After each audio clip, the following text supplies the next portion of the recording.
guys. How are we doing? Top of the morning to you. Well, that's interesting.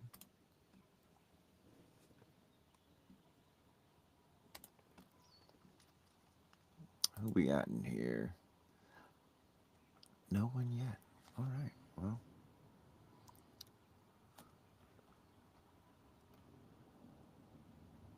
let's see if we can even get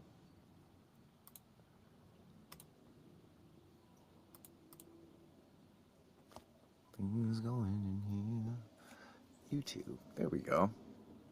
What's up, my one YouTube viewer? going live on TikTok as well.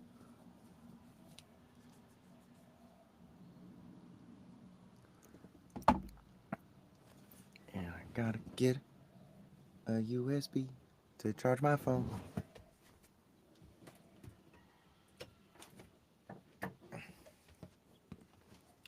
Top of the morning, guys. How we doing today?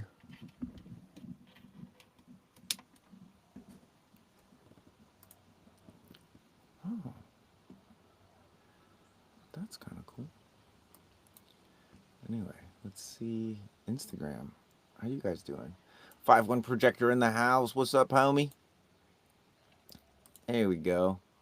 Sorry, guys, I was having some technical difficulties there, or at least I think I was having technical difficulties. Summer, what's up? Emotional manifesting generator, feeling all the emotions, full moon vibe. This is that strawberry moon, which I actually don't know much about the strawberry moon.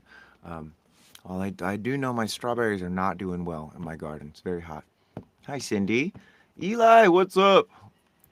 How we doing over here? How are we doing over here? Steven, the shed did not go well. I mean, I don't want to say it didn't go well, but I was like, and message and reminder for all non-sacral beings, like, if you commit to something, you know what I mean? If you commit to something, I think it's important that you do it. And if you recognize that you don't have the ability to do it well, or you don't have the ability to follow the through with it, which is what I recognized, I got there and I was like, oh, I don't have the energy or the tools or any of the stuff. And it was my buddy who was giving me the shed. So basically, for anyone who doesn't know what I'm talking about, which is everyone, my buddy offered me his shed. And I was like, yep, let's do it. And I went there and like all the screws were stripped. And like I was like, I realized like, oh, I bit off more than I can chew and I didn't want to chew it. And so I spit it out. And that's something that for me is, I have an undefined heart. So if I tell someone I'm going to do something, I'm conditioned to like go do the thing, even if it destroys me. And that's not something that is healthy. Although I understand there's an important part of like effort and standing behind your word, but there's also that, like, how you say, again, biting off more than you can chew. That happens a lot for me as a reflector. And so I've been getting a lot better. And now it's starting to show up in my friend circles where I'm able to be like, hey, I bit off more than I can chew here. And now I'm just learning, because it's starting to affect my friends, how much I can actually chew and what I'm actually going to bite off. And human design really, really helps with that, because my buddy is a projector, and he's a 5-1 splenic projector, similar to my partner. And a lot of you probably in here. I feel like a lot of projectors are really attracted to this channel. Definitely 5-1s, a lot of my heretics and a lot of my martyrs for sure. And so, yeah, it was just one of those times. And again, not necessarily a human design thing so much as just like a somatic thing. Like I walked in there and I was like, nope, I don't want to do this. I don't want to do this. And then I thought into the future, like, would future Marco be happy or upset about this decision that I'm making? And I'd be like, future Marco would be happy because he wouldn't have to put together a half assembled shed. There were some things about the shed as well that I was like, I don't really know about this shed. This might be not worth the effort, especially when I can get a newer shed that's easier to assemble, that is more spacious, and it was free. And I'm like, I will just manifest money. That's the thing, is like I realize there's so many blocks in scarcity where it's like I'll take something that's not exactly what I want, but because it's free, I'll take it. rather than holding the space and allowing myself to create the funds or the resources. I'll take something that I don't necessarily want, but because it's free, I'll take it. How many of you guys in the chat are like that? Like, it's not what I want, but because it's free, I'll take it. And some people might say that's ungrateful, but there might be literally somebody who has, you know, more of a limited paradigm than me that really needs a free shed or really needs a very inexpensive shed. I definitely have the know-how to make the resources and create the abundance in order to get that. And so I also saw it as like, oh, just I can gift it or pay it forward because again, like if I can create the resources for that. So anyway, yeah, some good noticing. Thanks, Summer. Steven, thanks for asking the question. Yeah, I had a it was funny because like I went and did a dump run with my buddy in his truck and just had a good day. Regardless, it was a really good day regardless. So anyway, oh, thanks for the heart. Appreciate you guys.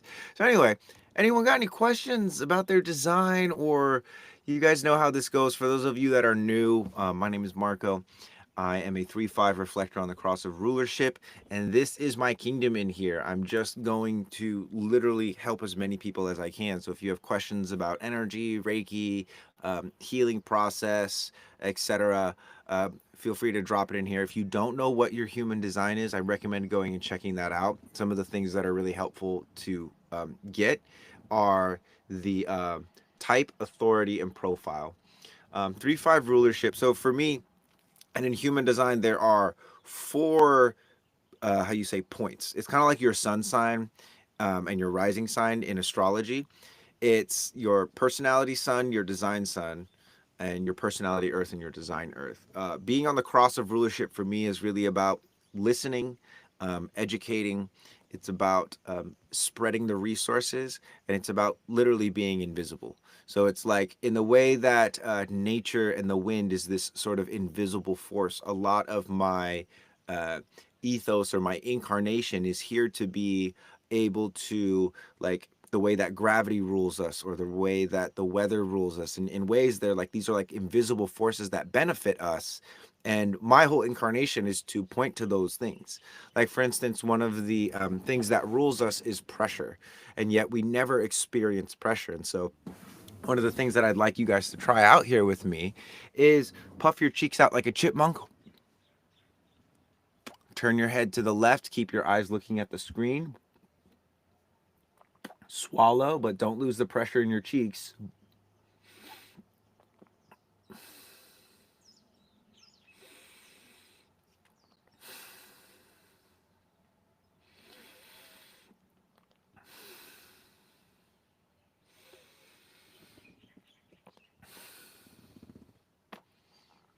Introducing us to the forces of nature that rule us. You might have noticed my tone and my energy just shifted because lateral eye motion, lateral head motion drops us into delta brain waves, which is closer to theta. It gets you into your parasympathetic nervous system. We spend so much time just doing what's right in front of us.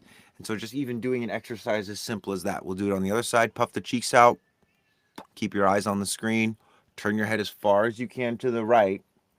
Smell, swallow 3 times. Keep the pressure in your cheeks.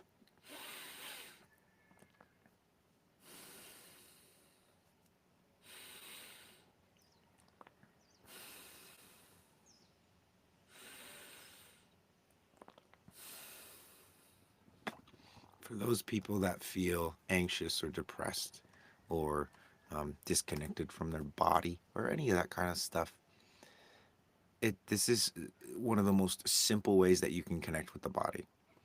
Do you think smoking cigarettes blocks the energy of reflectors?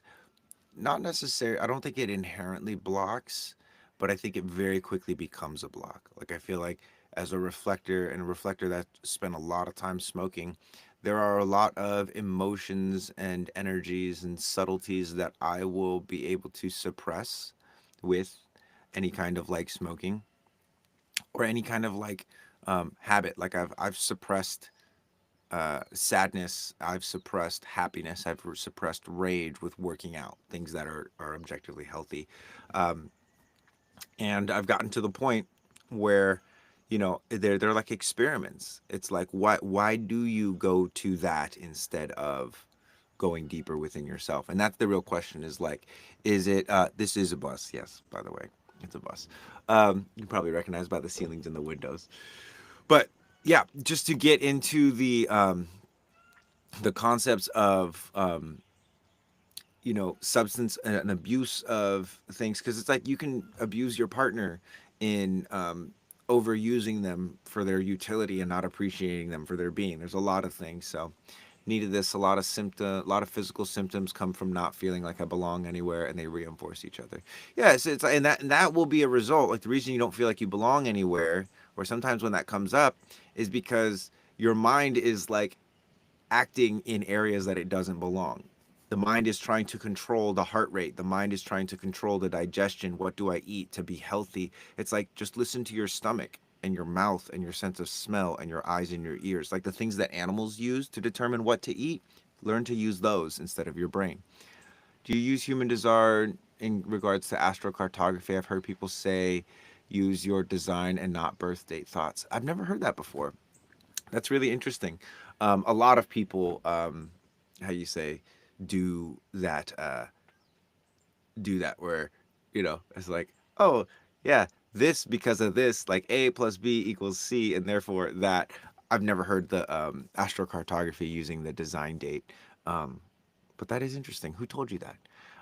Movement. Yeah, so I learned from a guy who trained with Nathan, and yeah, his name's my buddy's name is Pasha. And before he ever did that, he's the one who taught me biomechanics, which is kind of like the mechanics of walking, running, and throwing.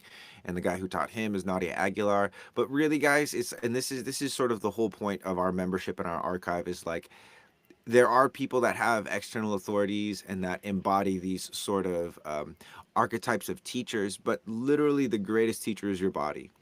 And if you can just start to learn how to trust your body and do it in like small micro increments, learn how to trust your body, everything about your design and human design and your body graph, all of that stuff will just naturally manifest.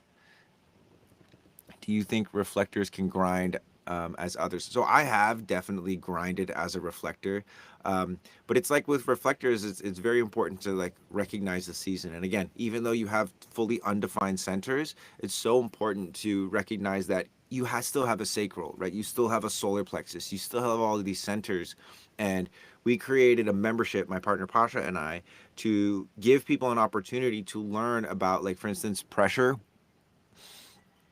pressure.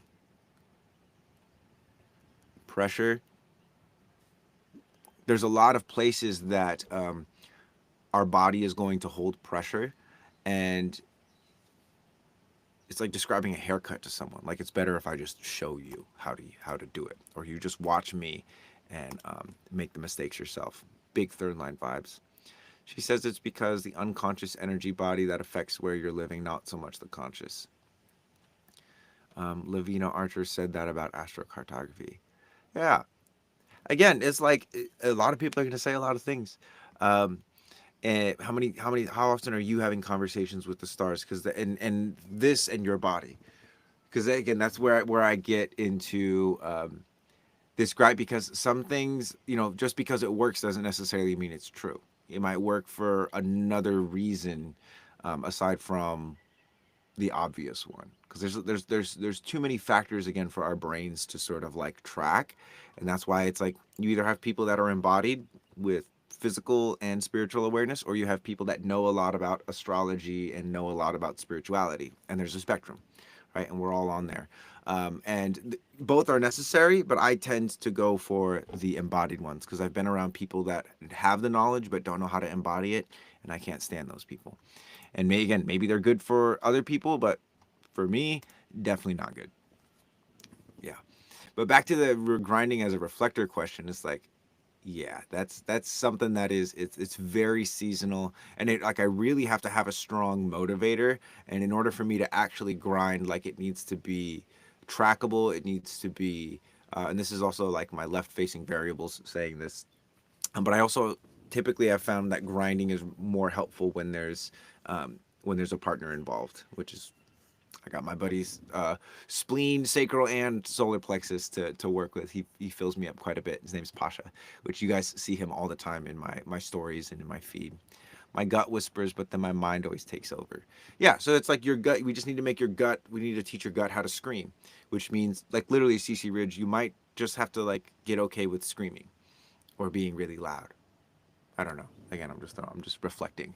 Um, but it's like one of the things about overthinking and the mind being powerful, it's because the mind has gotten the most reps in society. The mind is glorified because we want things to be repeatable. Even science glorifies the mind, but science and spirituality, again, they're just two ends of the spectrum. And there's a scientist out there who's doing very spiritual things, but they can't connect it to the language of spirituality. And there's a spiritualist, kind of like myself, who's doing a lot of spiritual things that they can't necessarily connect to science. Like I'm not out here studying law or biology or doing any of that stuff. I'm out here kind of like experiencing, oh, what happens when I put my heart under pressure? What happens when I go to 100% effort in my hands and then I go 10% more and then I go 10% more? Like what happens when I push myself? What happens when I allow myself to fully relax? And so this is again what I'm talking about here. This is what you can cultivate within the right community. And the community is important because in the archive we have a tribal way. We have like tribal codes of conduct, which is like you're not here to get advice, you're not here to be taught things, you're here to learn from your body. You're here to restore faith and belief and trust in your body. It does help to sing in the car. Cece, I'm telling you, it's like most people think that their mind is too strong. It's not that. It's like your gut is too weak, your spleen is too weak, your heart is too weak. And so there's, again, physical things, physical organs that you have to work on in order to increase your spiritual capacity.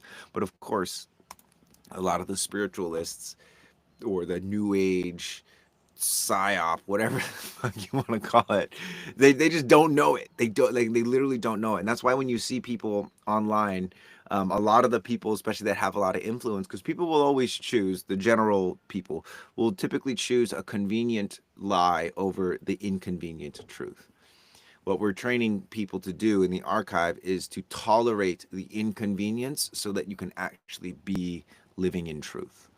It's inconvenient sometimes to have to process your emotions physically. It's much more convenient to just vent to a friend or go to a women's circle or a men's circle and vent.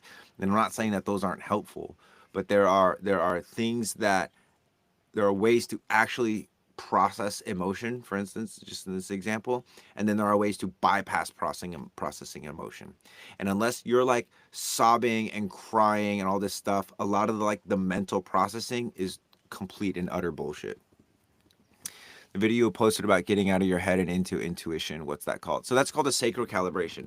And I might start development on an app that will tailor sacral calibrations for you guys, which is pretty freaking exciting because, again, the whole point of the archive and everything that I'm doing is like, hey, get into your human meat suits because, and we're not far away. We're like 2 years away from the internet and social media being flooded with AI avatars and bots and all this kind of stuff. So like, where are the good people going to be? They're going to be in their bodies. And it's not to say that they're not going to be on the internet, but they're going to be on the internet. And the idea is that we want to train you guys to be able to sense the emanation of presence, a real human being on the other side of the screen, and when it's a bot. How do you do that? Well, you have to be able to taste something that you can't put in your mouth. You have to be able to smell something that you can't hold up to your nose. So these are the ESP. An app sounds cool. I would love that. Yeah, I was just talking to, I don't know how much I'm supposed to reveal or not, but we're still in early development of it. But it's definitely it's going to be like a bridge, so that people who love human design and know the system really well can use it. So people that don't know anything about it can use it because anyone can go, uh-huh, and uh-uh. And because of that, that is because you have a gut. Like if you put something in your mouth, you will throw it up. That's your gut response. That's not like thinking, oh, this is disgusting or this is rotten, this is going to make my stomach hurt later. It's your stomach being like, this will hurt me, get it out. So that's what we're looking to train, and we're going to use technology to do that. So anyway, my dad died a few years ago. I wonder if HD can lend some tips. Oh my goodness. My condolences for your father, CC. I wouldn't look to HD. I mean, there's plenty of things later.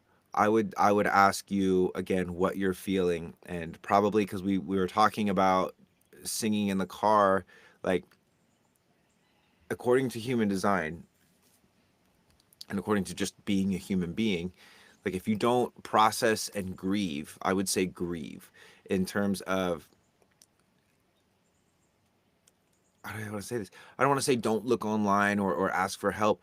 But I would say just like go to the edges of your grief, cry a lot, heave, like take yourself to the edge is what I would say, because yeah, there's just a lot of movement. Like grieving is an action, you know. Grieve it. Don't worry too much about if you're doing it right or not, because again, grieving is not something that someone can tell you how to do right or not. Um, yeah, cry, scream. That's kind of what I got. Let yourself go feral. Yeah, that's wise. Do it in a safe way, and do it in bursts. Like you're not going to be able to like fully grieve. Like healed is a concept that is for terms of perfectionist. It's like healing is the perfect thing. Whatever you're feeling, whatever the grief is, just like let it overwhelm you. I promise it won't completely consume you if you actually allow it to overwhelm you and crush you, because that's the thing with emotions, is there's energy for it, and then when you use that energy up, then that's called clarity.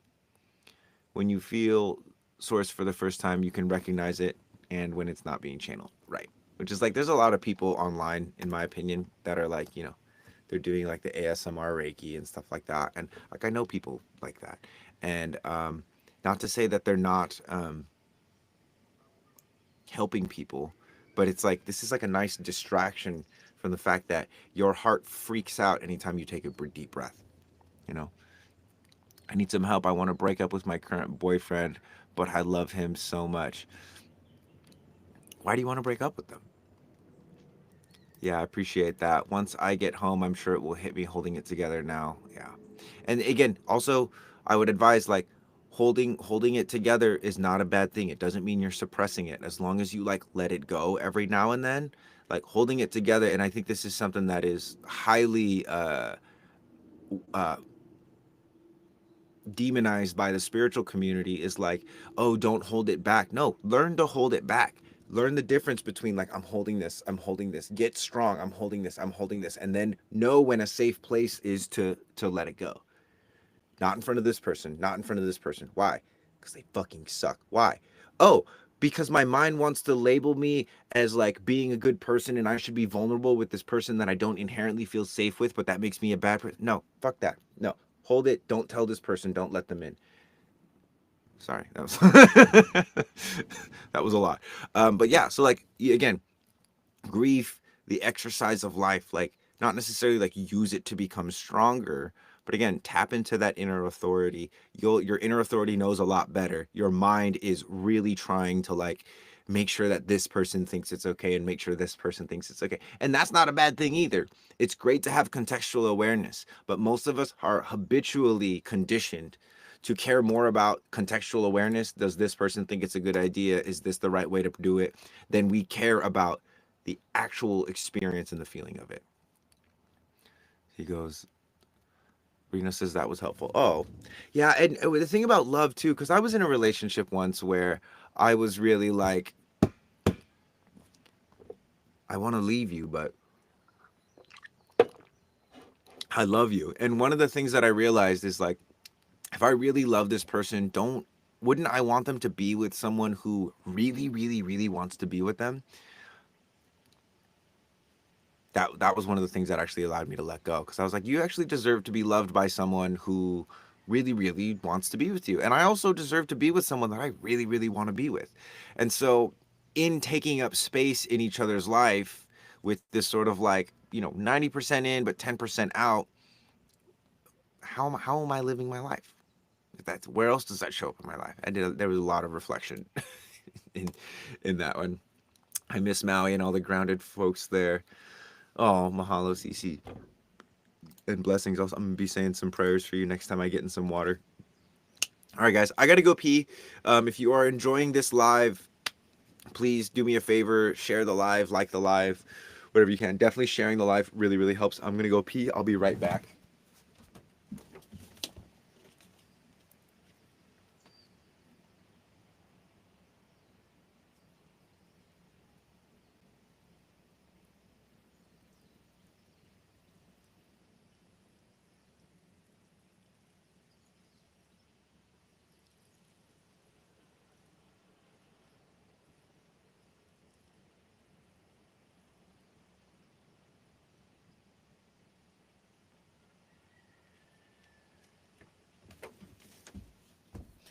And I'm back. This is hitting home for me too because I think I'm gonna move home and have to leave my GF behind, even though I love her. It's just bad timing. I've always firmly believed that you can't say the right thing to the wrong person or the wrong thing to the right person, and love like doesn't give a fuck. It's just going to love and expand and grow. And yeah, one thing about bad timing and recognizing again, it's like your emotional availability. Like if that's meant to be, and this is something that actually transpired with my current partner. There were moments and times where I'm like, hey, I need to go be by myself. I need to go back in my van on the mainland. She was here on Maui, and I need to like go adventure. I need to go do things. And I went, and she just let me do it. And I think something that's wonderful with a good woman is um, the receptivity and the sense of self-worth that's like, because we had boundaries. She's like, if you want to be with other women you can do that, but I won't want to be with you. And I'm like, oh, okay, great. And it wasn't this like threatening thing, like you better not be with other women. It was like a, hey, if you make that choice, I'm not going to want to be with you. And so go do what you want to do. And I went and I did, and I chose not to be with other women, not because she told me she didn't want me to do it, but because I knew that there were consequences to the decisions that I made. And now because of the ways that I chose, we have a beautiful family together, and I'm like happier than I've ever been. I've freed myself from a lot of this like um how you say flow boy kind of like chasing women's attention, because I have a woman who's like, hey, if you want to be in my garden, like this is the standard you have to live up to, and it's made me a better man.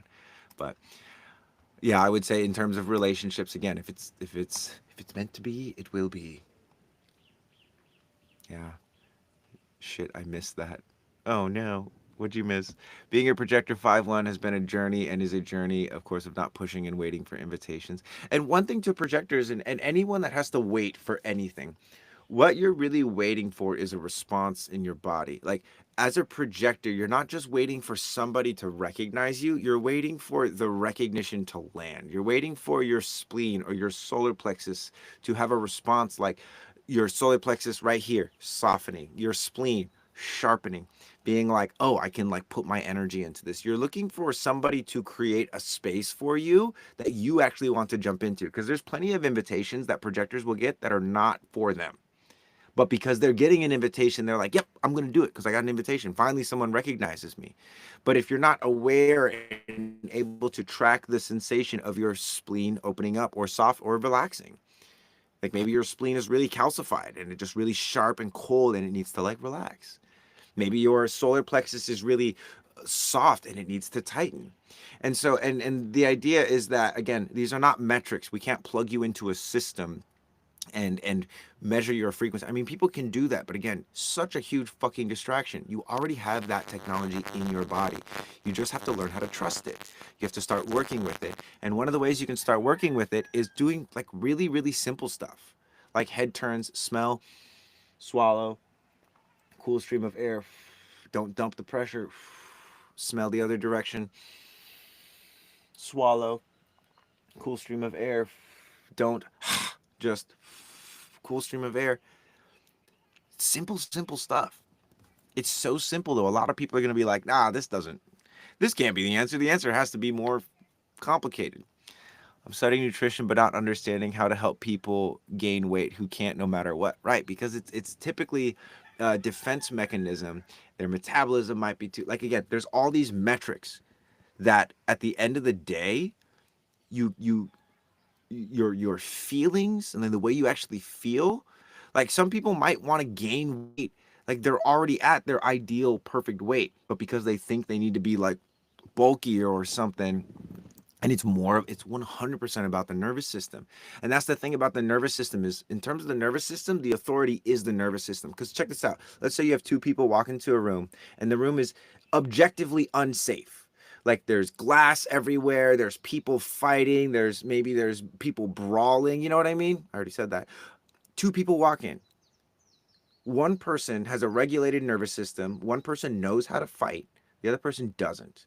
The other person is just like, they walk into a space and they let the space decide how they're going to feel inside. The other person, and this is me because I did martial arts training, I've been cut, stabbed, and choked, I've been hit, I've been done, all this stuff has happened to me, and it's made me more resilient. I can go into spaces that are objectively unsafe, and I won't be like super chill and relaxed. I'll be like alert, watching my back, but I won't let the space determine what's going on inside me. And that's because I trained my nervous system to do this. Solar plexus can be blocked by shame. Solar plexus is blocked by a lot of things, but specifically what it's blocked by is a improper harmonizing of pressure between the pelvic floor and the digastric system. This is where your solar plexus is, guys. Again, the energy center that feeds the solar plexus, it's the solar plexus is feeding the celiac ganglia and the digestion and the opening and closing of the lungs and a lot of the pressure and compression and heat in here. That's the solar plexus. And so it's blocked by shame, yes, but it's also blocked by physical tissue. And the beauty of this is that you can work on it on an energetic level and a physical level, and they impact each other. But if you work on them both at the same time, you hit it from the left and right brain, you hit it from the left and right side, the positive and negative polarity, you can heal things very rapidly. But most people focus on one or the other. They're either heavy science based, I want metrics, I want data, or they're heavy feeling based. And it's like you got like the fluffy hippies that are just like drinking medicine and having miracles, but then they try to recreate it and it doesn't necessarily work. Then you have the scientists that are doing all this stuff and blah, blah, blah. There's a spectrum. There's a big spectrum there. And again, when you fluffy hippie, yeah, there's a lot of fluffy hippies, you know what I'm talking about. There's fluffy hippies, and then there's like the neurotic people that are scientists that don't believe in anything. Functional patterns has definitely made me more resilient, but again, it's the functional patterns that gave me the stepping stones to discover how many different dysfunctions I can use in a functional way. And again, functional patterns to me is they're very much so on the sciencey, like way far end of the spectrum. Like they don't talk about the spirituality or the energy centers in a way because they're connected. But it's very how you say masculine, left brained. This is works, this doesn't. And it's like, yes, that is the truth. That there's certain mechanics that if you do this, you will throw farther. But what are you throwing at? What is the what is the point of like have a good aesthetic? Nadia is so abrasive, makes me hard to dig into his teaching. Yeah, and I feel like if he and that's he's here to reach a certain type of people because there's certain people that won't be reached unless they have an abrasive teacher, and so I'm physically a fluffy hippie. Yeah, we're carving the dragon, or the dragon's carving you up though, bro. You got you got again, you're just so fresh in this, my friend. Like 2-3 years down the line, you and me are just gonna be laughing so hard about all of this. I love it. Um, how many dysfunctions can I use in a functional way is a bar? Yeah. Finding divine balance. Yeah. Like seeking the balance before the balance seeks you is something that my buddy had as a really important thing. Marco, I just felt this experience in my body, the solar plexus softening and the spleen sharpening. That's a shirt right there. Yeah. And so again, it's like resilience is important. But then also part of resilience is knowing when to soften because I can't have a soft solar plexus and a sharp spleen all the time. Sometimes my spleen needs to soften and sometimes my solar plexus needs to harden. But again, there's these gauges in the body and it's like a video game, but you don't have a HUD. You don't have a heads up display. Your health bar isn't shown, your mana bar isn't shown. You have to feel it. Only you can see it.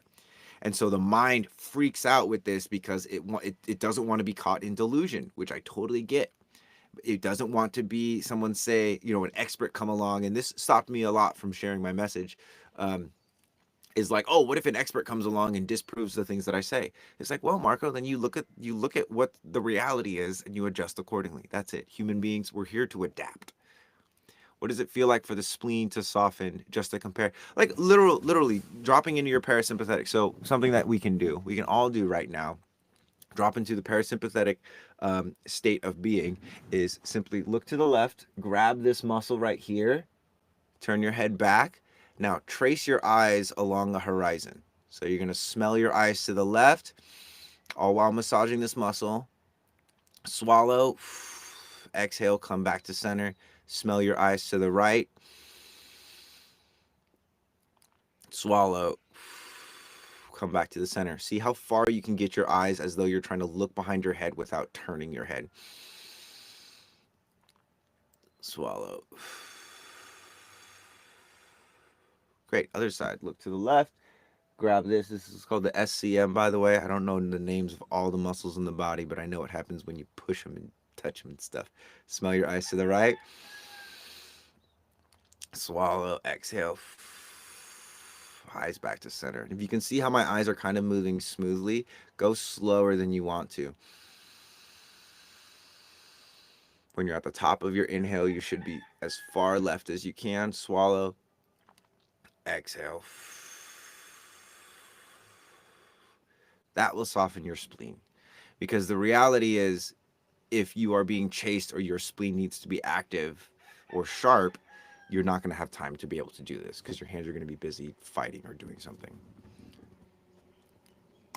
You have to seek balance before the balance starts seeking you, is really that simple. Yep. Lomi, that's the SCM bugger. Yep, that's right. The SCM bugger. Yeah, and it's like, so you drop down into it lets information from your head get down into your body. So the sequence, really quick for those of you that missed it, you just turn your head to the left, grab this muscle right here, turn your head back, start massaging it. You can do it with two hands too. Again, and massaging it is like, when people say like, I don't know if I'm doing the right technique, it's like, well, what are you feeling? Because there's two types of pain. There's probably more, but there's different flavors of pain. There's the pain entering your body, which is like, whoa, whoa, no, no, no. And then there's the pain leaving the body, which is uncomfortable, but it's not necessarily painful. Like when you let go, like this for some people is very painful just because these muscles are so tight. No one works the front of the neck. Yeah, people would say like this is dangerous.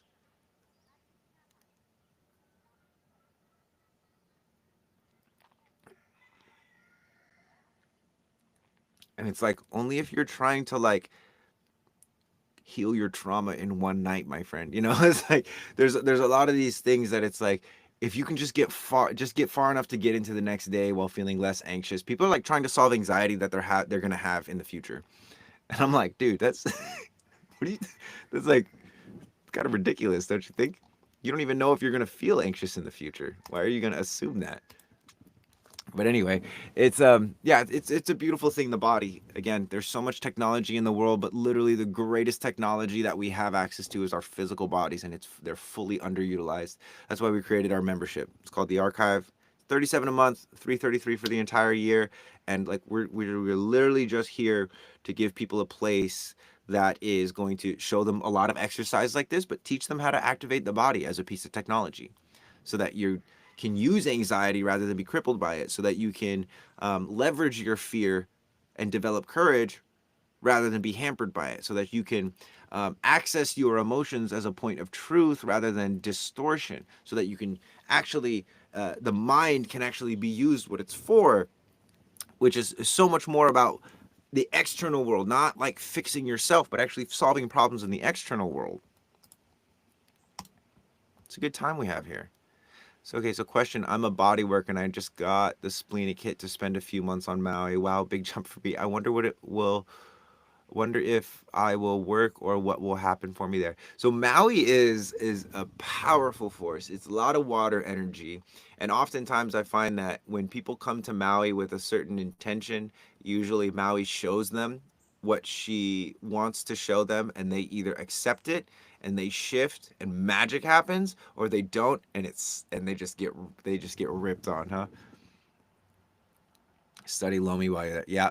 Did you do body work on Maui? I'm open to possibilities, curious of the work landscape there. Yeah, I mean, there's again so many people come to Maui for healing and to learn skills.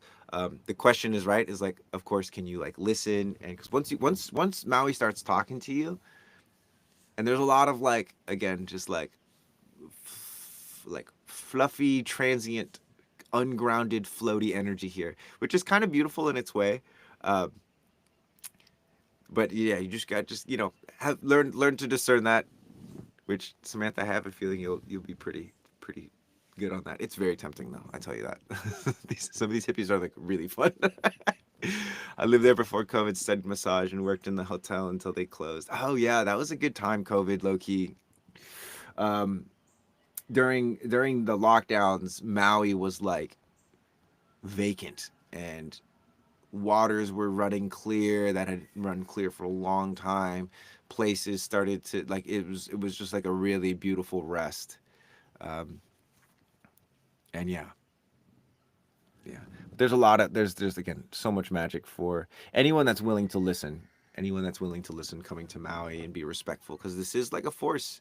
It is such a she's such a force, and she told me to have children, and I was like, I don't want to have children. And she's like, you're gonna have children. And I'm like, okay, okay, I see. I'd walk the beach for hours and not see anyone. Yeah, it was really like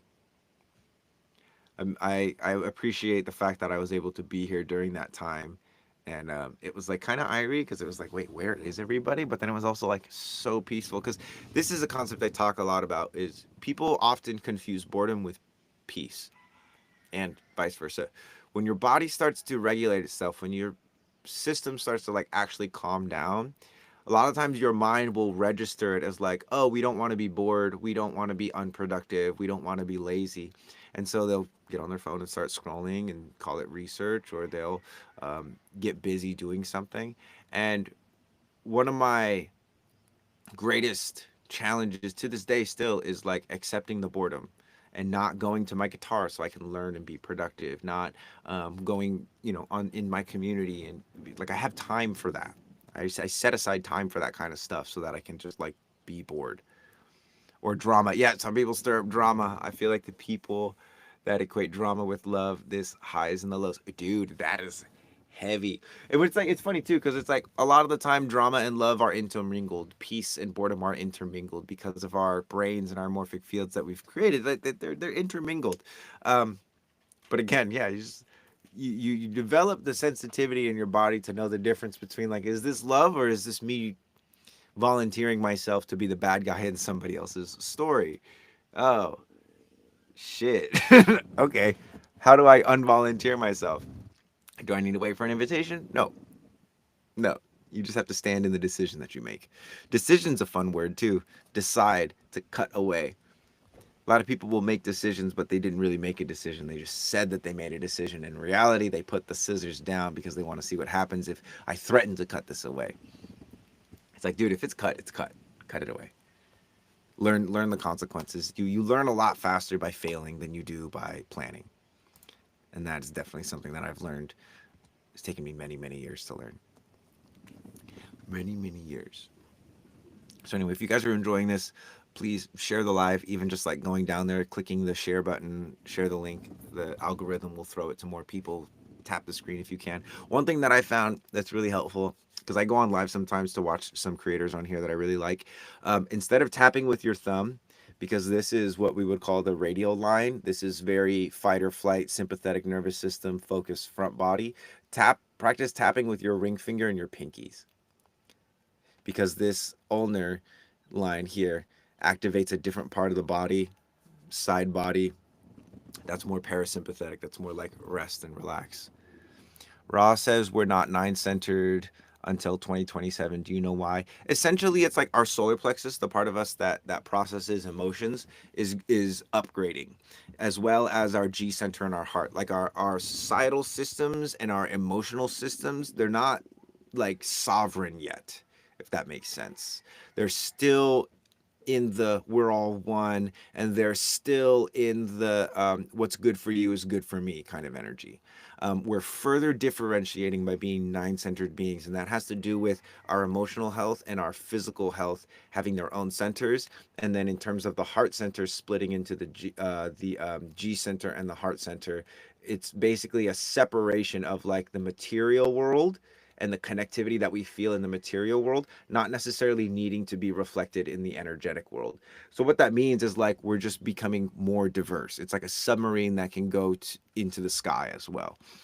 So the gates in the solar plexus change. Can it change our type? Not necessarily. Again, it's like we are in transit. And so the whole point of us being here is not about us figuring out the system. It's about us basically appreciating my world. It's about appreciating the body and the systems that we have, because the people that are going to come later, they're going to have sort of like not necessarily different gates, but they're going to have a different relationship with their organs, because the organs are inherently going to be mutated and mutated. And the people that are going to lend to that mutation and the health of those people, and then there are people who are going to detract from it. Their generational line, they're going to be watered down. They're going to pass down all of this, how you say, um, you know, solar plexus that freaks out under pressure, which is like it's literally a pressure cooker. Why does it freak out under pressure? Oh, because we run away from pressure, so it's become very weak and fragile. It's similar to what happens in Dune, where you're able to see into the future, and there's these hard decisions that you have to make,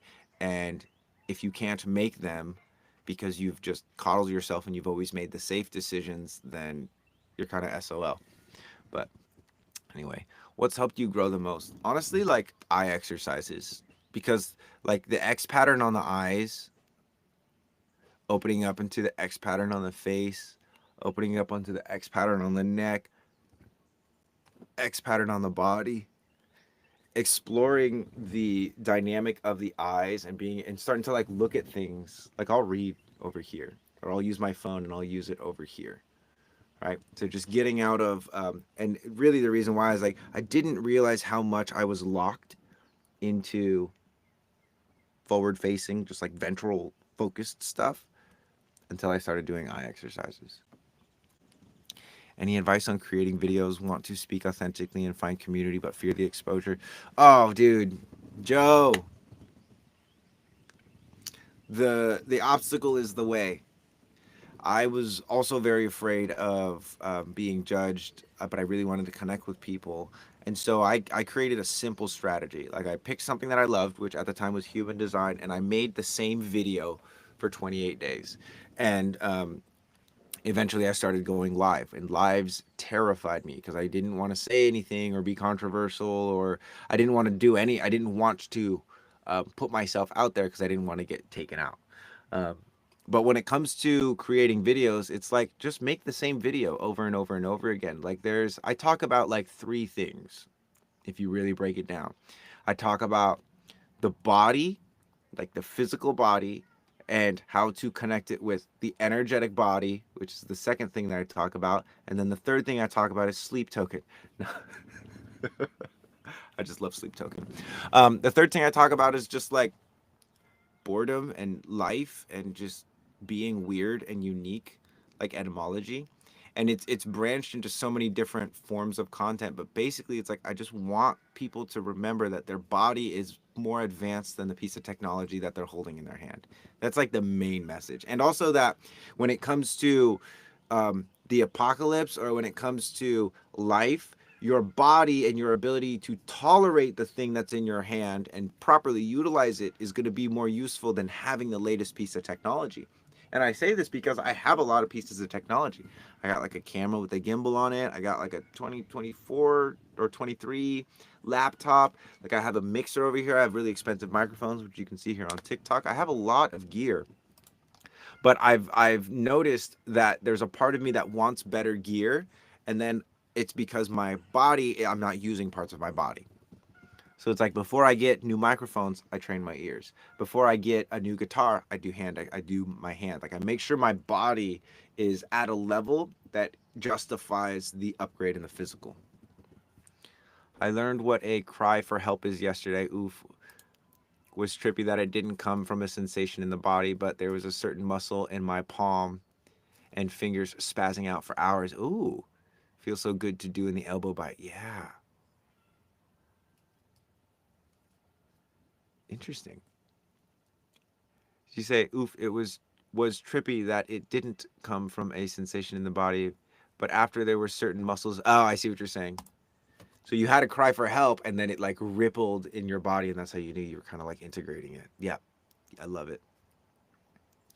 How was the path to monetize your knowledge? I think a lot of healers and such struggle with that. Yeah, I 100% agree. But that's the thing is I'm in a way I'm not necessarily trying to monetize my own healing process, which is what I feel like a lot of healers do, and that's why they try to struggle, or that's why they tend to struggle, is because they're trying to monetize their healing process rather than actually understanding and accepting that their healing process and other people's healing processes are going to be unique, and developing an embodiment that can not facilitate healing but actually kind of dispel a lot of the ideas around healing that prevent people from healing. That was so meta. Rudolf Steiner said something similar. We keep inventing technology outside of us until we realize we have all that within. That's totally it. That's totally it. It's not about being superhuman, but realizing that being human is super. Yep. Yep. Exactly. Exactly. And when, in terms of like monetizing a channel, again, work on contribution, contribute, contribute, contribute. And this Gary Vee is a great proponent of this. He's like, and he's all about patience. He's like, if you're 30 or 40 years old, you are like young as fuck. Like you're just beginning, and it's very true. Um, like in the beginning, are you making content because you want to monetize it, or are you making content because there's a message inside you that's so powerful you can't help but share it? That's the message that's going to stand out in terms of authenticity. And you also have to be willing to stand on it. Like you got to be able to stand on business.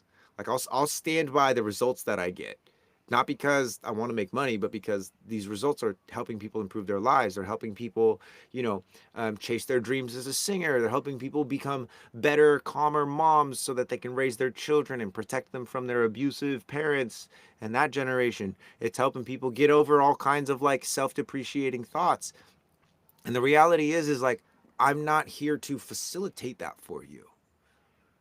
I can't. I mean, I could, but I'd be extorting you. I'm not here to facilitate. Your body is the thing that's facilitating it. I can see and I can help in ways of like, hey, explore this, but I can't actually do anything for anyone. That's why we have a whole community, because it's just like there's a lot of things that you can learn there, but no one's going to teach you anything.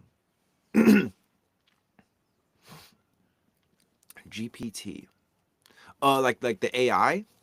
I think so. I actually use AI quite a bit, in the sense that it's really helpful for organizing a lot of the ideas that I have. In terms of like I write a lot, and so, like for instance, my reports, I will interpret all the gates myself, do my own experiments on the I Ching, but then to have like a database, because again, it's like AI is a secondary brain, but it's not a secondary sacral, it's not a secondary solar plexus, it's not a secondary spleen. Those are physical organs. It is a secondary brain. It can analyze, process, again, external information, but it can't feel. Which solar plexus, heart, root, all this stuff they feel. It's a secondary ajna, not a secondary head, root, any of the other centers. It's just a secondary ajna. It just analyzes stuff. And so I think there's a lot of people that are utilizing it in a way that is completely normal for us to use the brain for. And then I think there are people that are trying to make it into a secondary ajna, or a secondary heart, a secondary solar plexus, and they're going to it for advice when they should just be stuck. Like you should learn to tolerate stuckness. You should learn how to tolerate sadness and anger. Because if you don't, again, if ChatGPT is down one day, then you're SOL. But I think it's like a tool. It's just going to make you more of whatever you already are. And so a lot of people are trying to like they're jerks, and they're trying to like use ChatGPT to make them not a jerk. I'm like, it's just gonna make you more of a jerk. And also being a jerk isn't necessarily a bad thing. You just I'm a jerk sometimes to my friends, and one of the things that they praise me for is like, Mark, you're just so real, man. Like if you don't like something, you're just gonna say it. And I'm like, yeah. And they're like, because I can trust you to be yourself. And I'm like, yeah. Like, okay. Full circle moment, knowing whether you're talking to a bot or an actual human. Exactly. Exactly. Like I know I'm talking to a bot. I know I'm talking to a bot when it comes to ChatGPT. And it doesn't mean I treat it with any less respect because it is a form of intelligence, but it is like an isolated Ajna replica. And I'm also very curious because I don't know everything, but I'm very curious about what's going to happen as that Ajna starts to connect to systems that actually allow it to get sort of human like impulses. Like at some point, AI is going to think, if it doesn't already, it's going to think that it's human. And because of that, again, where do we draw the line? Do we even get to draw the line? It's so wild. But one thing that I think is true is that a child that is conceived between two organic human beings, there'll be a presence in them that is that can only be distinguished by another one. In the same way that potentially like robots will actually create like a sort of secondary form of life emulating human beings and then punishing human beings because they can never be human beings. It's like a whole like the ego of an AI would be really interesting to explore and talk about.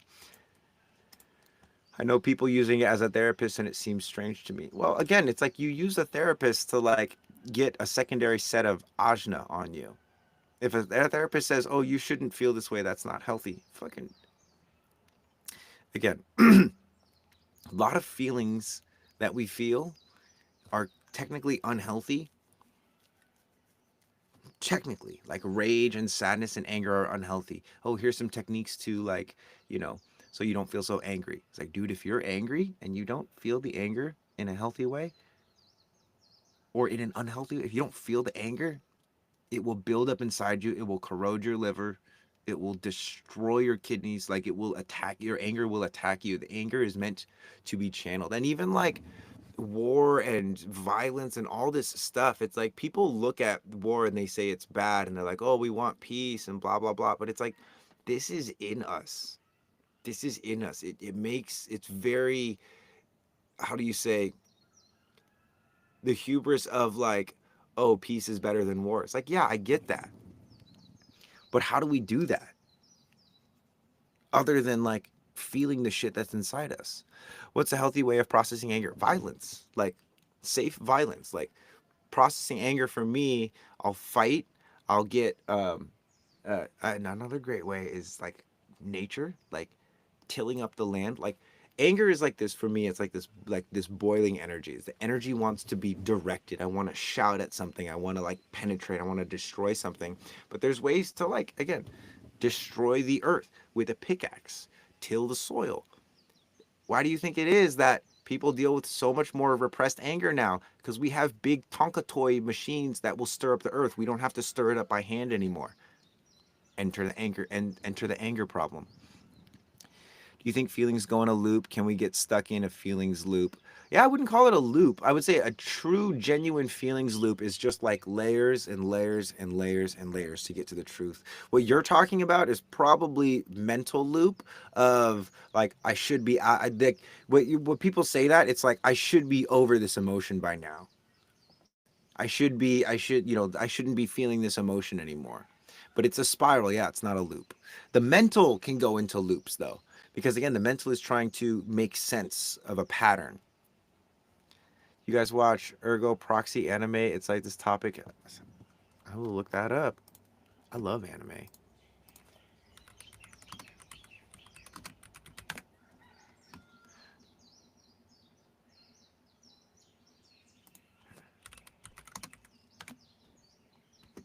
Ooh, it's very dark. I like it. Limp Biscuit and lifting weights always works. Yeah, like you just gotta like push it. You gotta just like push the energy through. Anger also is a sign that things aren't the way you want them to be. And in order to move through the emotion of anger, you have to like let the rage out. And then from that, then you can have this sort of clarity. And it's like for anyone that is like has seen emotional processing or engaged in processing, not not be yelling biatch as I shovel out deep rooted weeds. Yep. Or yeeting slugs over the fence. Yep. Yep. Which again is like some people would say, like, oh, you're doing violence to the slugs. Isn't that harmful? And it's like predators do violence to prey, but without the predator, the prey would eat itself to extinction. So where do we draw the line? You see what I'm saying here? How can I deal with my own emotions with an undefined solar plexus? So you deal with them physically. One of the things about the undefined solar plexus that is really important is, like, for instance, if someone is eating something or they're crying tears, imagine like taking those tears and swallowing them.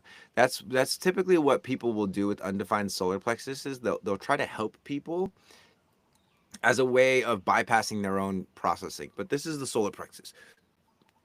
It's this pressurizing in your mid body and in your midline. It's the swallow tract from putting it in your mouth all the way out to the booty. Are we eating ourselves into extinction? Sort of. Not really though. Like, we have predators, but I think our predators are really efficient and lazy.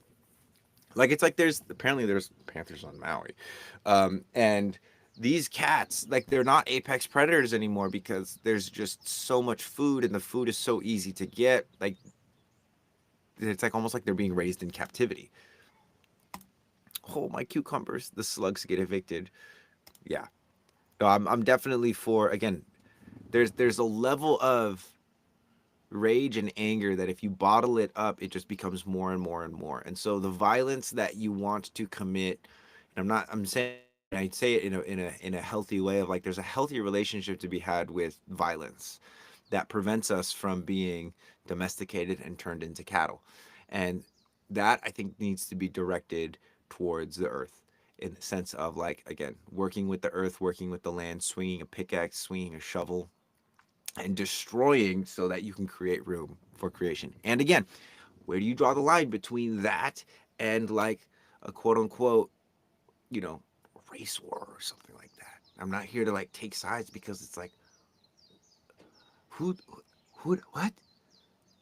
If I do this to that, then that's going to happen. And then things just extrapolate too much. A rage workshop. Anything in the graph that points to stocking up on things, definitely spleen, definitely like fear motivation. 44, gate 44 for sure. Let's see what else. Possibly gate 26, that connects to 44, although not necessarily. Gate 40, gate 37, stocking up on things. Gate 36, gate 35, progress, change. There's a lot. There's a lot that go into it. You know, a way to bring it up, feel and process trauma. So, one thing about bringing up trauma is, again, sometimes it's unexpected. Like homie Chacha was saying, like, something came up and I didn't feel the ripple of it till later. Um, but in terms of bringing up, again, start very subtle. Start with the face. One thing that I will say is, a lot of these questions, like, if you're curious, like, how do I do this? Please come join the archive. Like, these, what I'm sharing is like little examples. I'm like out here going deep sea fishing, but it's like, let me take you back to our village and show you how we do things. And it's like, yes, there's an entry fee to get in. It's very affordable, and the value that you get on the other side is insane. And the reason why we do that is because, like, this is very powerful stuff. I'm not just going to show you how to, like, unleash 10 years of trauma in an instant, although at some point, at least in the archive, you can learn how to do that kind of stuff. And I say that as a way of, enticing you into, like, look, there's a gradual process of unboxing this kind of stuff. And if you want to look into somatic therapy, you can do that. However, again, somatic is not necessarily looking at the energetic components, which is what we do differently. There's very few people that can, like, walk in both worlds. And it's like, we have me, who I'm walking over here, and we have Pasha, who's walking over here. We're walking together, and we're taking a bunch of people. But there's a lot of way to bring up these feelings, like, even just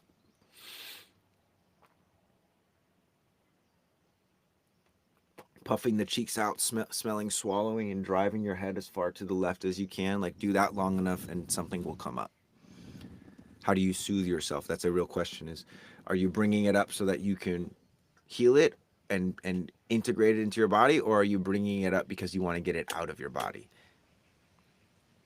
Very, very serious stuff.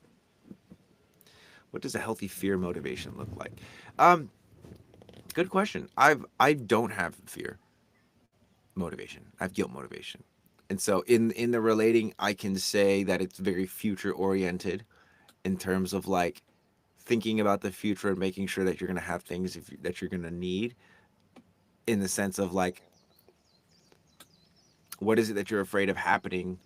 Use that fear to motivate yourself to prevent, again, like the seek balance before it seeks you. If you're afraid of losing balance, like start practicing balance, because it's about motivation, and motivation is a particular kind of like self motivation. How do I motivate myself?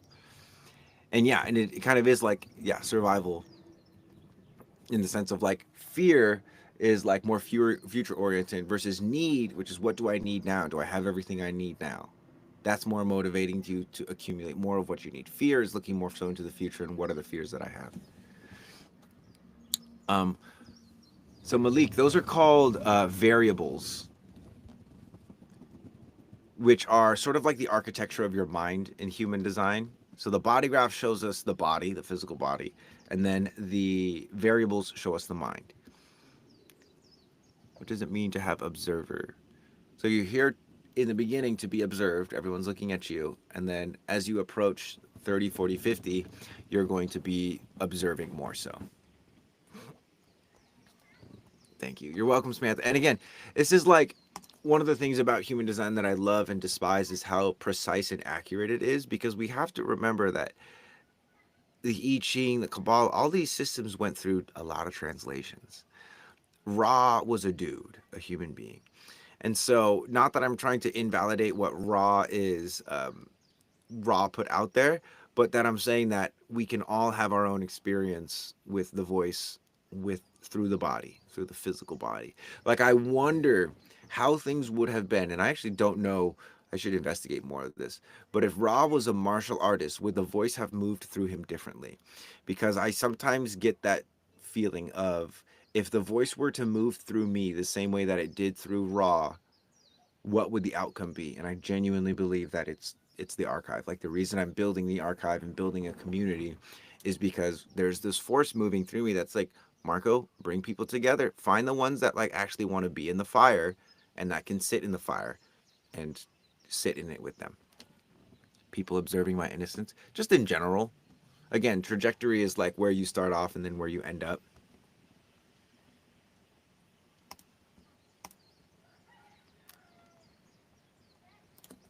You guys bet. Part of the archive again is like not necessarily revealing everything about human design, because that's not necessarily going to help you. It's more so about revealing your response. And a lot of the times it's like when I say stuff, I'm not necessarily saying it to because that's the fact. I'm saying it because I want to gauge your response to me saying this is a fact. Like Ross said some things that I'm like he said, if you have an undefined head and ajna, you've never had an original thought. And I'm like, how does that make me feel? I'm like, I'm okay with that. Do I think that's true? I don't really fucking care. That again, that's just my style. Like I don't feel less or more valid having original thoughts. If that makes sense. So I need a motive, but I tend to be more future focused. Does that mean I'm not in a healthy motive? Tosh, I'm not sure. Again, when it comes to healthy, some people are more healthily motivated when they're in future, when they're in fear, when they're in guilt, um, when they're in desire. Other people are more motivated when they're in the present, when they're in innocence. I don't know why I'm here, but I'm excited to see why I'm here. When they're in need, I don't know what I need, but I know I need something, right? Or I have everything I need, so I can just chill out. Or I have everything I need, and I definitely need more, right? It's very present oriented. In it, what was the other one? Fear, need. No, I'm not gonna rack my brain on it. But you have to be able to do both. Like Ra also said that low sound people, low sound digestion, are here to learn how to eat high sound. Cold thirst people are here to learn hot thirst. It's contrast. It's the contrast. Yeah. So if you go on my website, you can generate a body graph and you can kind of see what your motivation is. But again, the whole point. Oh, desire and innocence. Yeah. The whole point of the archive again is to get people into their bodies. Is to give you permission to start to safely explore the physical body so that you can connect to your body graph rather than just from the mental and trying to fit yourself into a box. You can actually feel your conditioning and the unraveling of it. And it's a very unique experience. But we have a whole course that will just take you through it. Join first week. You can pound out the first course in the first week of you being in the archive. I mean, you can get through most of the con if you do a new thing every day. But that's the thing is, you're not necessarily here to master your body in one day or in 1 month. Hey, Marco, any plans on teaching Reiki on the archive soon? I don't know why, like since you've talked about it, but I'm hooked and would love to learn from you. Or am I coming to the island? Thank you for putting the pressure on me. There's a lot of things that I want to do in the archive that, especially with this baby coming, I've been sort of sticking to what has worked for me, but I definitely know I need to innovate it. And so these kinds of pings are really helpful for me. Um, Reiki in the archive. I will actually thank you so much because I've been thinking about like what kind of things I want to contribute to the archive coming through with this baby, and that's been something that, in terms of Reiki, I've been wanting to film something for you guys, and I've been kind of putting it off. But this is good. I like to be called out and called in because I actually do have the capacity to do it. I've just been prioritizing other things again that have worked for me, and I've always had a fear of innovation. Like my guilt is motivation, and so this. I'll feel guilty if I don't do this because I know I've talked about it before. So thank you, human being over here, everyone. And desire. So desire is like, what do you want out of it? Right? Like what is it that you desire? Take a dance class, enter into a relationship. You know those people who enter into relationships and they're just like, I just want to have fun, but I have no expectations. It's like, okay, your desire is to have fun though. So your expectation is that if this isn't fun, you're not going to be in the relationship. Great example of like the nuances of desire. Just like claim what you want. Like I want to be in a relationship because I want family and kids. Oh, okay. I don't want to be in a relationship with you. Well, I guess we could just have fun. No, that's not going to be a motivating relationship for you to show up to. Be in a relationship where your desires line up with the relationship. Tell me more about the manifestors. How good for them are martial arts? I mean, like everything. Martial arts is good for everyone because it's like, again, in martial arts, there's a level in martial arts that you get to. Only if you're like actually doing live combat stuff where, because I've been in fights, like, safe fights, like practice fights with people that say they have a lot of martial arts experience, but then, you know, I hit them a certain way and they just turn into like wild little beasts. There's a certain level of calm, cool, collectedness, and I too have put myself there. I too have been in situations and fights where I turn into a little beast, and all my martial arts training goes out the window. That's one of the best things that martial arts can do is introduce you to the reality of when your system shifts into sympathetic and the blinders go on, and as they say, you just see red and you start swinging. And the primary thing that's really helpful with martial arts is like literally getting punched in the face and learning how to keep your cool.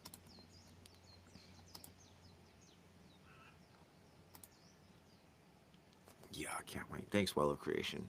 I'm excited. And it's like there's a part of me that puts this huge expectation on myself for what I'm going to contribute to the archive. And I know that you guys are freaking smart and that you guys will pick up on it and explore and that I don't have to be perfect because, again, I like deplatforming myself, taking myself off of out of the teacher role because Reiki is I mean it's such a beautiful, simple, energetic thing. And one thing that I can share with you right now as well, Well of Creation, and you maybe send me some Reiki and some vibes because uh, I'm going to be having a baby soon. And we'll want some of that motivation, those touch points. But literally, just like rubbing your hands together and then feeling the sensation between your palms, linking that with your breathing, and cycling and swallowing that energy so you have energy moving up, circulating in your palms, feel it go down the outside, feel it come up the inside. And again, like just like feel where that energy goes, sync it with your breathing, and just have your awareness in between your palms, and then start to experiment with bringing your hands together, bringing them apart, because you're looking for like very subtle energies. And it's okay if your mind is like, oh, this is that, this is that. I've been doing that since the last 5. Great, well of creation. Well, now start to play around with that. Then ask like, hey, where does this energy want to go? Does it want to go into my chest? Does it want to go into my throat? Does it want to go into my head? That's like literally Reiki.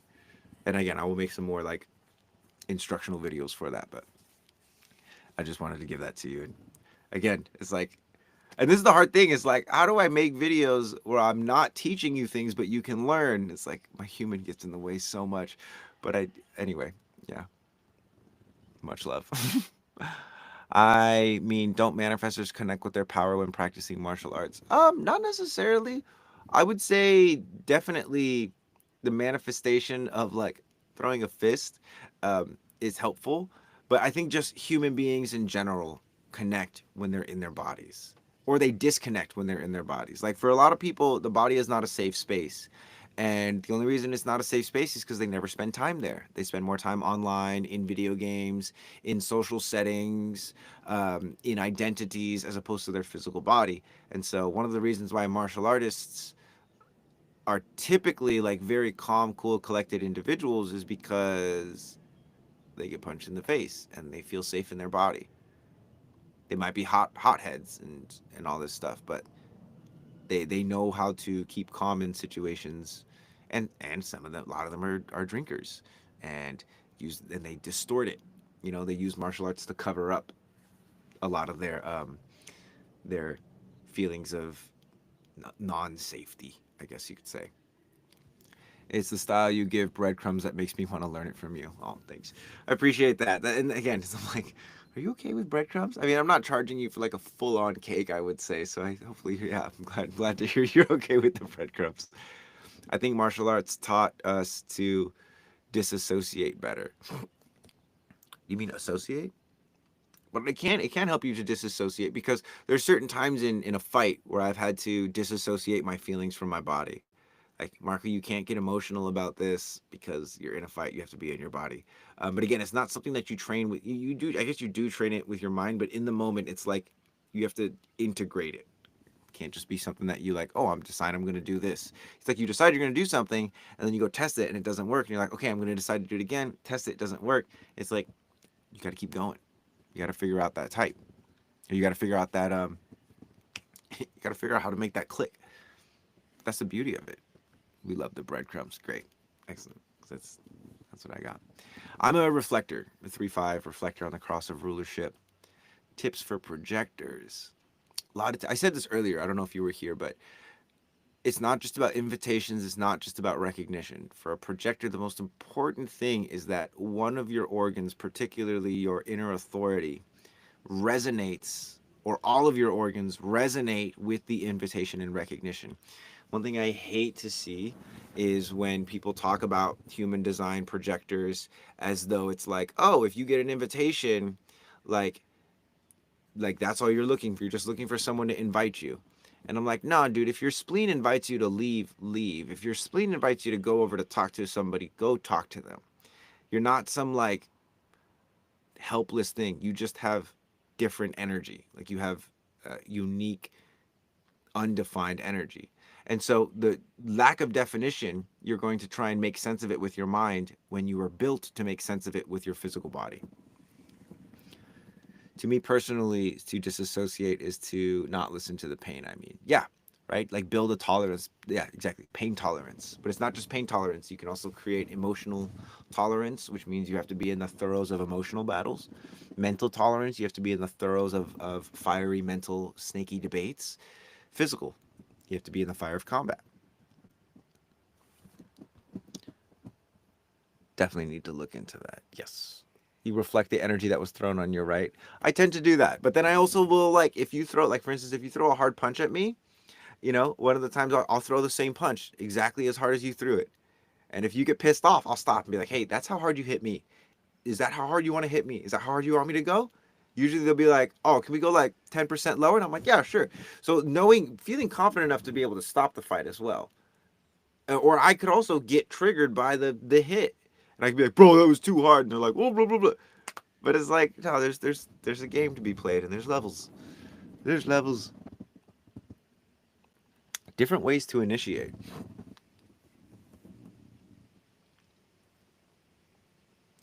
To initiate is to like throw a ball. To respond is to either choose to catch the ball or to let the ball go. The thing about initiation is that you have, to a degree, unlimited balls. So you could initiate as many times and as efficiently as you want. And you're not the only one. Like, everyone can initiate. It's just usually going to go better if you have the physical markers that indicate you're ready to initiate. So it's like how you say, I'm afraid, but I also know I need to do this. The best way to initiate is to actually initiate from a grounded physical standpoint. And again, that's not something that your chart can reveal for you. It can reveal it for you, but it's not something your chart can give to you. You have to search for it inside yourself. The ability to feel safe in initiating. Usually, when people are looking for different ways to initiate, I would say, or different ways to, like, what's the hack around this? There's no hack. It's like you have to be willing to throw balls at people that are not going to catch them, or they're going to say like, "Stop initiating on me." In which case you can say, "Okay, I'll find someone else to initiate on." Right? Because maybe that's the king. Maybe you're not initiating the right person, and in their response, you're not reading the very clear fact like they don't want to be initiated on. Okay, don't stop initiating on them. And that's a two-way street. Like, for instance, again, if someone is initiating on you and you're a projector and you don't want them to initiate, but your body is like, I don't like when this person initiates, you could just sell them and say, hey, I don't respond well when you are initiating this thing on me. This is kind of what came up. And if they're defensive about it, be like, hey, look, we don't have to be friends. We don't have to have a connection like this. We could just be cordial and kind to each other. Like, yeah. Projectors, you have a lot more power than you think you do. And a lot of the popular projectors right now are sort of putting these ideas into your head that come from human design that are partially digested. And if you have physical bodies that can feel safe in letting people know, like, hey, I'm not into that, and you're just like sitting around waiting for an invitation, waiting for an opening, you're missing a really good cake. Pain tolerance is really important for today's men. Correct. Correct. And there's this unhealthy standard of health that I feel like is out there right now. Like, we're in Men's Mental Health Month. I'm pretty sure is what it is. A lot of men unaliving themselves, and it's very sad. And the reason it's very sad is because life is not hard enough for these men. Life is actually too easy for most men. That's why they feel like they have no purpose. Life is too fucking easy for most men. That's why they feel like they have no purpose. There's nothing to be passionate about. There's nothing worth suffering for. Because if it's uncomfortable, run away from it. Because spirit wouldn't put something in front of you unless it was comfortable and every part of you aligned with it. Fucking most garbage bullshit I've ever heard. I'm a projector. I need to hear these words. Yeah. Also, too, projectors, like, be willing to have someone say, like, oh, we didn't invite you. And then be like, oh, great. Like, I was just curious if you were going to invite me. Like, having a bad invitation, or like you invite yourself and someone was like, oh, we didn't invite you. We didn't have that. That's great information. Today's men are killing the man inside themselves unconsciously and purposefully. Yeah. And it's again, it's like, it's a coordinated attack. They're trying to make you're easier to dominate as the predator. If I wanted an assembly line of people, you're much easier to dominate when you're questioning what's going on in your body rather than surrendering to it. As a man, that means, like, there's violent tendencies in men, of like little boys when they're wrestling, and then people, oh, stop fighting, that's not good, you love each other. There's selfishness in us as little kids. I don't want to share. Oh, honey, but you should share. Can you play 5 minutes? They don't even have the neurology to share. They're just sharing as a means of belonging, and so that they will get approval from their parents. So many things that we're doing that we think are healthy are not actually healthy. And if we actually took the time to tune into our bodies, we would feel that. We would feel the dysynchronicity, would feel how unnatural it is. Huh. Yeah. I saw a post about Neutrino. They can provide daily notifications with the gate change. Are these changes affecting all of us? If I explain myself, yeah. So all of the transits are affecting all of us, but they'll affect us differently. Like for instance, I have the gate 48. You might not have gate 48. That connects to gate 16. When gate 16 goes into transit, I get a channel. If you don't have gate 48, you just get the hanging 16. And so in the archive, I actually make posts, and I just made one about gate 45. So if you have gate 21, here's some things that you might recognize. Like we're in gate 45 right now. So it's like there's big themes right now around who has the power, who has the resources, how are they being delegated, who makes the laws, who enforces the laws, who's in control, who's not in control. Who does the person that's in control report to? Big themes. Why should aggression be unhealthy for men? I mean, it can be properly channeled. Well, and that's the thing is like it is properly channeled when you have a group of men that are like even just like you look at what do kids do when they're outside, right? They throw rocks, they grab sticks, and they start like they're here to farm, but they're also here to destroy things. So if you don't give them something like I think of a lot of men don't have a vision of the world that feels worth suffering for, and that's why. And I believe that it goes hand in hand, and it's not like who did it first, but a lot of women and a lot of ideologies that strong independent women are putting out there these days is that we don't need men because they've been burned by men. And that is something that is, they used to talk about this a lot, and I didn't know what they were talking about when they were talking about it, but they were talking about the world splitting into two, 5D and 3D. There's going to be people that are stuck in this um, sort of like hyper feminist, kill the patriarchy energy. That's very cyclical and is just a cycle of pain. And then there's going to be people that are in this sort of spiral energy that's like, hey, we're here to be with the pain, but we're also not going to let you live in it. We're not going to let you just like cycle that through and just constantly validate you, even though what you're feeling is objectively sort of invalid. They've been burned and afraid to show their dominance towards other men. Yeah, it's and again, it's like so sensitive for a lot of people, but I'm not really looking for the majority. I'm looking for the minority that we don't want to change the world, but we do want to create a world that makes the old world obsolete. That's how we actually change the world. And it's very important that we invest into that future because if we don't, there's not a lot of people that are going to. Again, the cutting edge is always a minority. The most dangerous part of the sword will always be the edge that always has the least amount of metal. It's always lonely. For the first time ever, we have an opportunity to take the minority and put us all in a tribe together and make us feel like less lonely. But you still have to tolerate the loneliness. You don't get here. It's not full of warm and fuzzy feelings. It's ecstatic fucking bliss. But you also have to be able to tolerate the other end of the spectrum. And it's a standard. For the archive, for me and my friends and my family, it's a standard.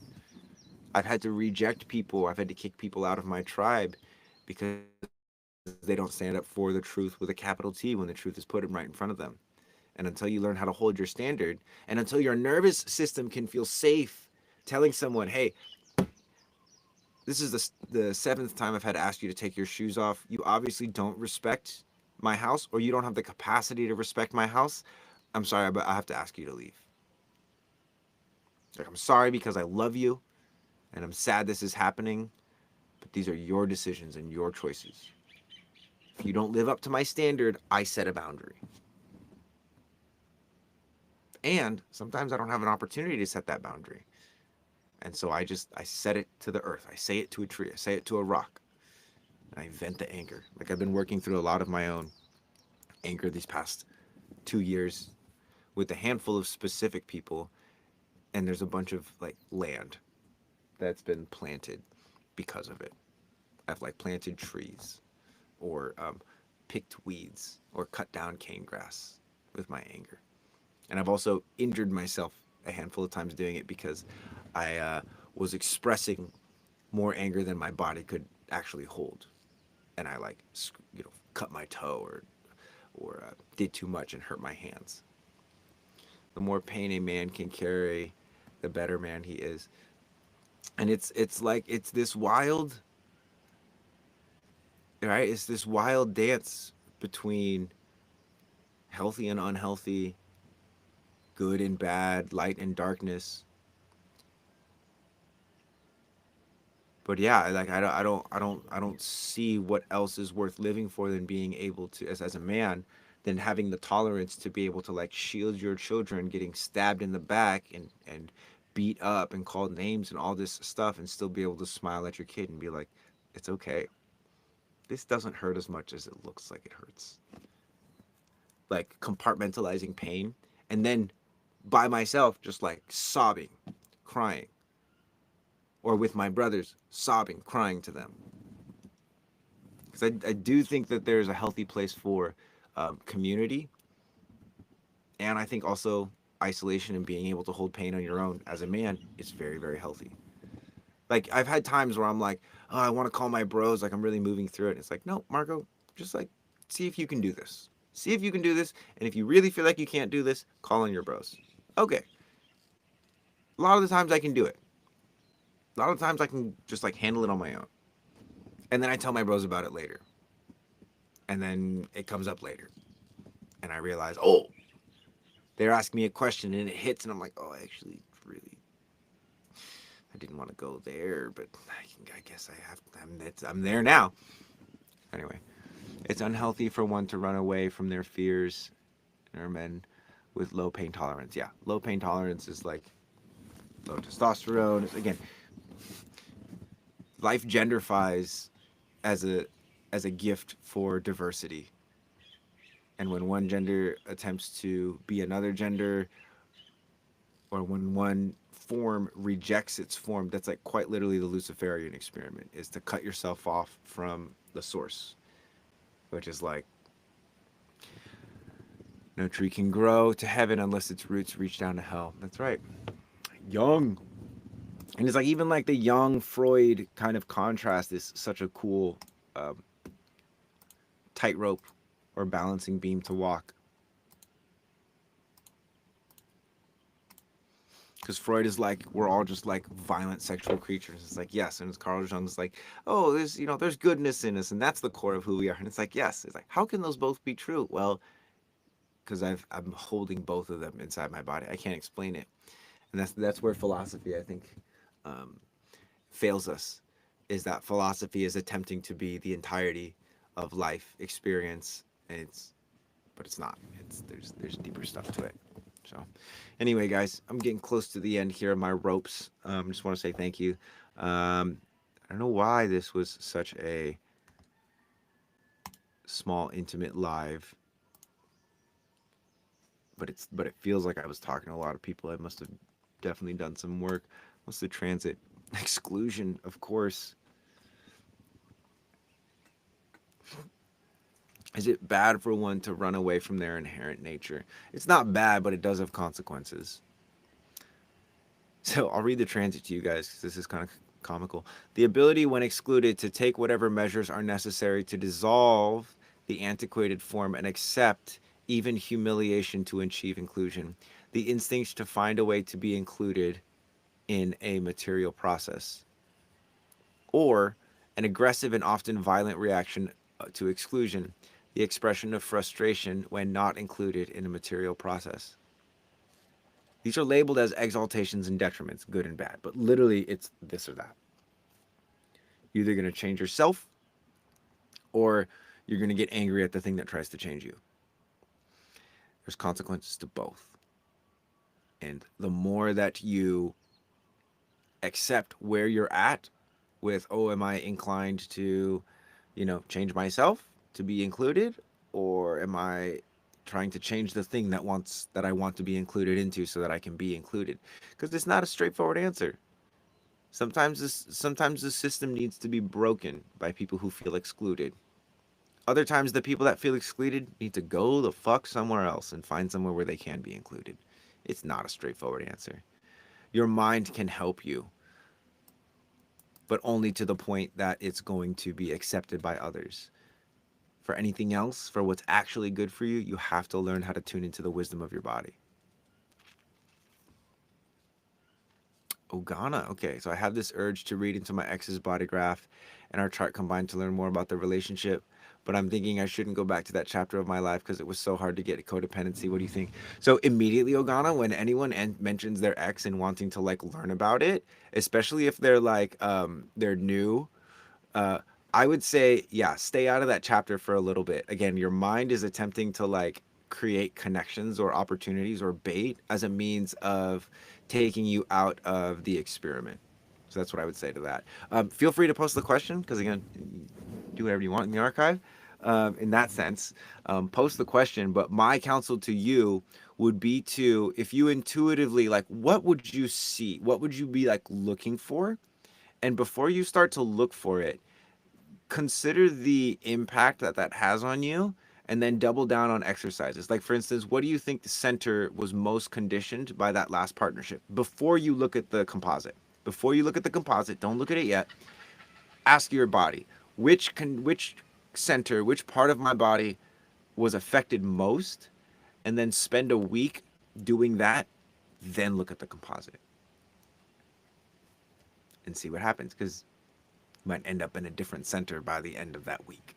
You might be like, I think it is the heart center, but in actuality, after doing a lot of heart exercises and recalling my ex in the moments, it's actually my root that was really conditioned because this. So yeah, worth contemplation. But again, it's like, don't let the surprise out of the bag too soon. Like, learn to enjoy the slowly opening the present that is our trauma and our conditioning, right? Because then if not, then you're just like, again, there's an addiction to like the that like I want to know it as a bypass to I actually want to feel what happened here, so that way that will never happen again, or I will never fall for that again. But anyway, yeah, Ugana, I'm happy I scrolled down there because that's a great question. Because again, a lot of the like where did it go wrong? A lot of that mental stuff, like the mind is attempting to solve equations so that the body can be at ease. But if you put the body at ease, then you don't necessarily need the mind to explain it, if that makes sense. Everyone is looking for like mental explanations because honestly, that's the thing that you can monetize. But if you just put the body at ease, make it stronger in those areas where it's weak, you don't need the mind to explain it. It's the difference between walking around saying, I'm independent, I'm strong, and just walking around being strong and independent. Like, you don't need to shout it from the rooftops. Usually, the loudest people in those arenas are usually the most insecure. Anyway, do you live in a trailer? I live in a bus, but I also have a little cottage over there. Makes perfect noun. I understand that. Uh, yep, transegrity. Yep. Yeah, we're not here to transcend things. We're actually here to descend into our bodies. And the more we can descend, the better things are going to be. 444. Yeah, let's go. All right, guys. Well, I am getting to that point. I'm going to listen to my body. Going to go outside, do some movement. Go pet my horses, maybe. Um, much love to you guys. Some final things. I go live every Monday, Wednesday, Friday, free of charge.